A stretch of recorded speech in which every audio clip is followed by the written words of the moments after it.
पूरे middle east में Israel के ऑपरेशन का खौफ महसूस किया जा रहा है। बड़ी जानकारी है, साथियों की रिहाई के लिए हमास ने एक नई चाल चली है। प्रधानमंत्री मोदी ने कहा कि इस मुश्किल घड़ी में भारत इजराइल के साथ खड़ा है। इजराइल ने हमास को कड़ा जवाब देने के लिए सुबह से ही जवाबी हमले करने शुरू कर दिए। शनिवार की सुबह पैलेस्टीनियन आर्म्ड ग्रुप हमास ने लॉन्च किया ऑपरेशन अल अक्सा फ्लड इजराइल के खिलाफ, जहां पर वो गाजा से अटैक किए लगभग 5000 रॉकेट्स एक साथ में, जिसकी वजह से इजराइल का जो डिफेंस सिस्टम था आयरन डोम, वो भी डिटेक्ट नहीं कर पाया कि कौन से मिसाइल को पहले डिस्ट्रॉय करना है, और इस वजह से ये भी एक फेल हो गया और इजराइल में पूरी तरीके से वॉर डिक्लेयर हो चुका है। और ये वॉर लगभग तब होता है जब ऑलमोस्ट 50 साल पूरे हो चुके होते हैं योम किपुर वॉर के, जो 1973 में कंडक्ट किया जाता है, जहां पर अरब कोलिशन जो सीरिया और इजिप्ट मिल करके इजराइल के खिलाफ वॉर डिक्लेयर करते हैं। तो उसके 50 साल के बाद में अब वापस से एक मैसिव लेवल पर वॉर डिक्लेयर किया गया है इजराइल के खिलाफ, जिसके जवाब में इजरायली आर्मी ने भी ऑपरेशन आयरन स्वर्ड्स लॉन्च करा है हमास के खिलाफ गाजा पट्टी में। ये जो रॉकेट्स फायर करे गए हैं, ये राजधानी जो है तेल अवीव, वहाँ पर आपको देखने को मिल जाएगा।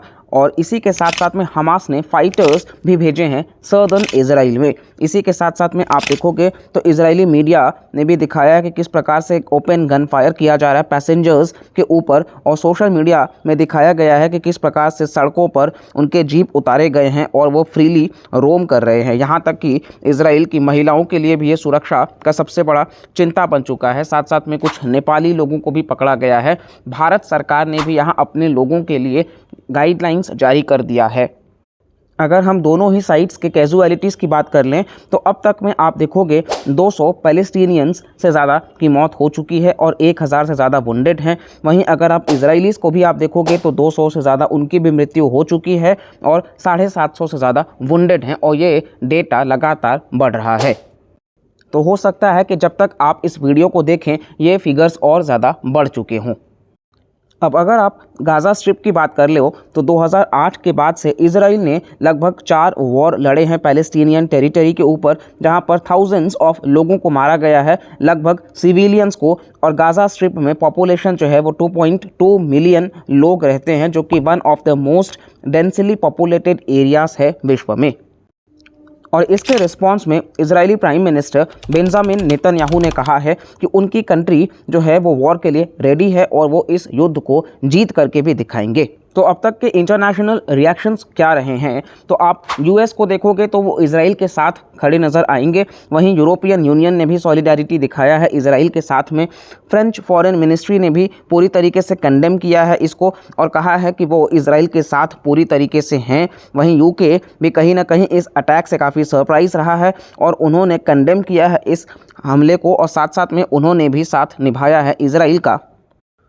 और भारतीय प्रधानमंत्री नरेंद्र मोदी भी डीपली शॉक हैं इस टेररिस्ट एक्ट से बेसिकली जो इजराइल में हुआ है, और साफ तौर पर भारत जो है वो इजराइल के इस मुश्किल वक्त में साथ खड़ा है।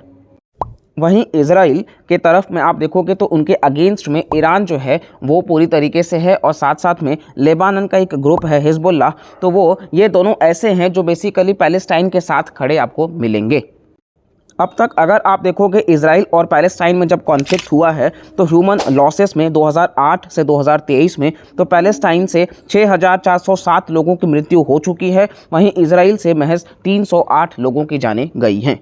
और अगर आप इस अटैक के बैकग्राउंड को समझोगे तो अभी हाल ही में यूनाइटेड स्टेट्स ऑफ अमेरिका जो है वो एक पीस डील प्रपोज कर रहे हैं between Saudi Arabia and Israel, जहां पर सऊदी अरेबिया जो है वो पैलेस्टाइन के मैटर को साइड में रख करके इजराइल के साथ में व्यापार की बात कर रहे हैं, और दोनों ही देश काफ़ी आगे बढ़ेंगे।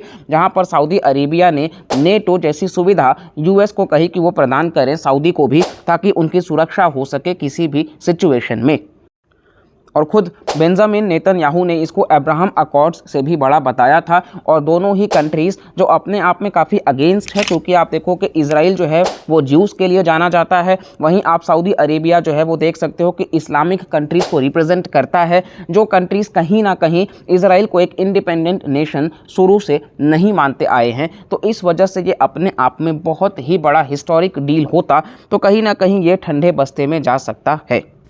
और इसकी वजह से आप देखोगे तो भारत के ऊपर भी नुकसान होगा, क्योंकि आईमेक कॉरिडोर जो है इंडिया मिडिल ईस्ट और यूरोप कॉरिडोर जो भारत सऊदी अरेबिया होकर के इजराइल तक और फर्दर यूरोपियन कंट्रीज़ तक हम इसको कनेक्ट करेंगे, जहां से हम अपने व्यापार को 40% तक बढ़ा सकते हैं, तो ये कहीं ना कहीं खतरे में नज़र आएगा। और इसी के साथ साथ में आप देखोगे तो टर्की जो है वो भी पैलेस्टाइन के साथ नज़र आए हैं, उन्होंने भी हमास का समर्थन किया है। तो कुल मिलाकर के आप देखोगे तो फैक्शंस में बट गए हैं।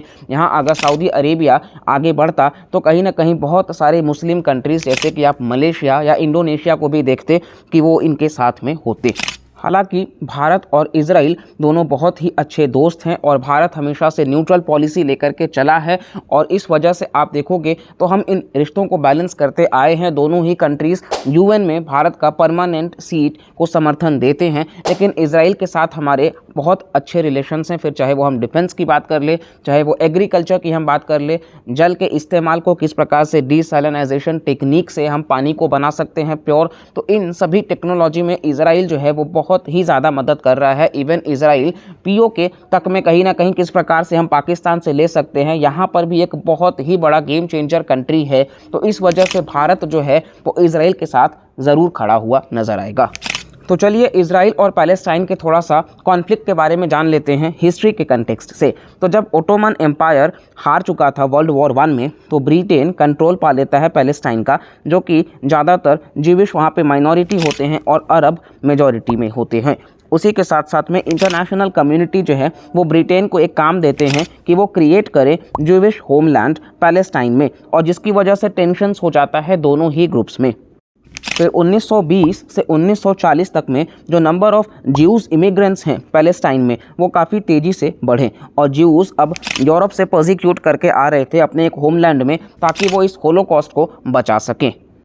और टेंशन्स इतना ज़्यादा बढ़ चुका था कि साल 1947 में यूएन ने वोट कराया कि डिवाइड करा जाए पैलेस्टाइन को अलग ज्यूविश और अरब स्टेट्स में, जहां जेरूसलम को इंटरनेशनल एडमिनिस्ट्रेशन में रखा जाएगा। अब ज्यूविश लीडरशिप जो है वो इस प्लान के साथ आगे बढ़े, हालांकि अरब ने रिजेक्ट कर दिया था और ये कभी इम्प्लीमेंट नहीं हो पाया।